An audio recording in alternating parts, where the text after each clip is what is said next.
Ayun na nga guys, bale tapos na yung ano, yung online auto auction. Bale check natin kung magkano inabot ng mga unit dito sa kanilang online auto auction June 22 sa kanilang 18 units again. Ayan. Ito na yung mga resulta. Check natin. Ayan. Ayan na guys, ended na siya. Bale, hindi na pwede mag-bid. Ito yung mga results. Ayan, Toyota, Wigo. Ayan, ito yung iba. Yung presyo, ayan. Honda City, 125 current bid. Ito yung iba, 180k ulit yung isa, yung 2011 na Accent. Yung iba naman isa dito. Check natin kung magkano inabot. Yan, medyo ang bilis ng aking ano. Ayan, bale, wala nagbid sa ano, Ford Ranger. Ito may nagbid sa Toyota Corolla 240. And then, isang 180, magkano na kaya yan? Oh, ito. Madami nagbid dito. Dating 180 to ngayon. Naging ano siya, 230,000 pesos. Ay, lahat yan guys, mga nakabid dyan. O mga nagbid dito is for approval pa yan kung na-meet ng bidder yung reserve price ng unit sa bawat unit na yan.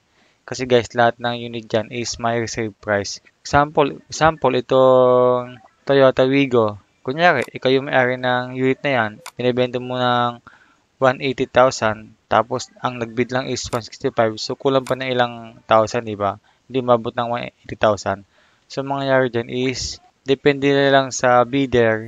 Ay, depende lang sa, ano, sa nagbenta nito. Kung a-approve niya tong 165,000 na to na nakabid sa unit na yan. Siyempre, kung magkano yung nabid na yan is 165, may ano yan, additional 5% vice premium additional.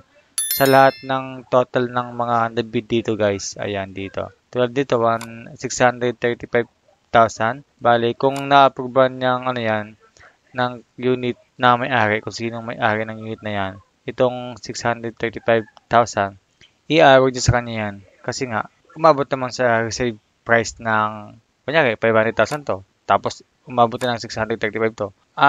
Talagang sure na panalo yan. Ayan.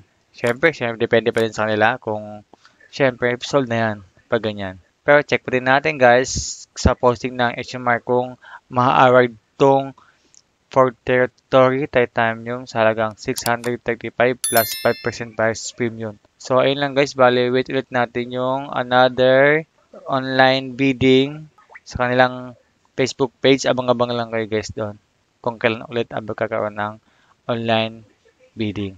So, ayun lang. Tapos na. Thank you.